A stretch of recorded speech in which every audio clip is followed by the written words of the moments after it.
بسم الله الرحمن الرحيم نحمده ونصلي على رسوله الكريم اما بعد عالی القدر صدر جلسہ علماء کرام شعراء اعظام اور طلبہ عزیز،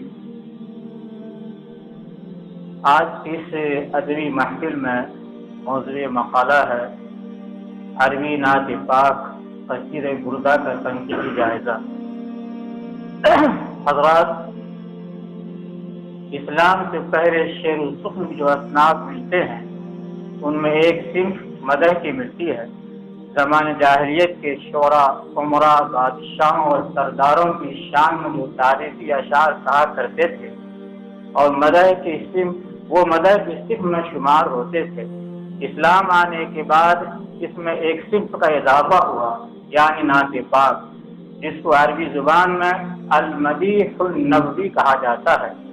اور یہاں آ کر فرق ہو گیا کہ ذات رسول صلی اللہ علیہ وسلم کی شان کے علاوہ کسی امیر یا خلیفہ یا بادشاہ یا سردار کی تعریف میں جو اشعار کہے جاتے وہ مدح کے اشعار کہلاتے، اور جو اشعار شان نبی میں کہے جاتے وہ نعت پاک اور المدیح النبوی سے موسوم ہونے لگے۔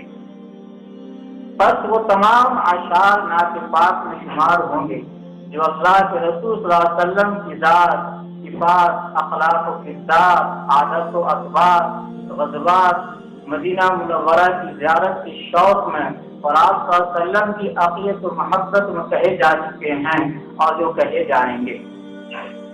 اس اعتبار سے تاریخ کی کتابوں میں جو آتا ہے کہ آپ صلی اللہ علیہ وسلم ابھی رسول نہیں بنائے گئے تھے، بلکہ جس دن آپ صلی اللہ علیہ وسلم دنیا میں تشریف لائے تھے اس دن پڑھتے خوشی میں آپ صلی اللہ علیہ وسلم کے دادا جان عبد المطلب نے آپ صلی اللہ علیہ وسلم کی شان میں کچھ اشعار کہے ہیں۔ اسی طرح آپ صلی اللہ علیہ وسلم کی تاریخ و توصیف میں آپ صلی اللہ علیہ وسلم کے چچا محترم ابو طالب اور عباس رضی اللہ تعالی عنہ سے بھی اشعار کہنا ثابت ہے، یہ سب نعت پاک کہلائیں گے۔ معتبر سامعین بس، مکہ مکرمہ جب فتح ہوا تو اب تک بہت سارے عرب شعراء جو آپ صلی اللہ علیہ وسلم کو گالیاں دیا کرتے تھے وہ حلقے بغور اسلام ہو گئے اور وہ مدح خواں اور آج کی زبان میں نعت وہ بن گئے۔ ان میں سارے فہرست مشہور صحابی شاعر رسول حضرت کعب رضی اللہ تعالی عنہ ہیں۔ ان کے علاوہ حضرت انس بن زنین، حضرت ابو سفیان بن حارث، عبداللہ بن رباعی بھی ہیں۔ حضرات صحابہ کرام میں سے حضرت حسان بن ثابت رضی اللہ تعالیٰ عنہ وہ پہلے شاعر ہیں جنہوں نے اللہ کے رسول حضرت صلی اللہ علیہ وسلم کی شان مبارک و مدیح اشعار کہے ہیں اور دربار رسالت میں شاعر رسول کا لقب حاصل کیے، اور خوبصورت کاملین حضرات صحابہ کرام اور مبارک ذات رسول اللہ صلی اللہ علیہ وسلم سے ڈھیر ساری دعاؤں سے مالا مال ہوئے۔ ان کے علاوہ شاعر رسول کے لقب پانے والے حضرات صحابہ کرام اور ہیں جو اس عظیم سعادت سے سرفراز ہوئے ہیں۔ ان میں سے ایک حضرت عبداللہ بن رواحہ رضی اللہ تعالی عنہ، دوسرے حضرت کعب بن مالک رضی اللہ تعالی عنہ اور تیسرے حضرت کعب بن زہیر رضی اللہ تعالی عنہ۔ بعد کے ادوار میں چند اور شعراء نظر آتے ہیں جن کو نعت پاک کے میدان میں بڑی شہرت ملی اور مقبول عام خاص ہوئے ہیں۔ خلافت بن امیہ کے عہد میں برزخ اور عباسی دور حکومت میں معیار دہلوی، 7ویں صدی ہجری میں شرف الدین گوکری اور 6ویں صدی ہجری میں یوسف نبہانی اور 14ویں صدی ہجری میں احمد شوقی۔ محترم سامعین کرام، اب رہی بات قصید بردہ، تو قصید بردہ کے نام سے 2 مجموعے کلام کو زیادہ شہرت ملی ہے۔ ایک مشہور مصری شاعر علامہ بوصیری ہیں جن کے قصیدے کا اصل نام الکواکب الدریۃ فی مدح خیر البریہ ہے، لیکن مشہور قصیدے بردہ سے۔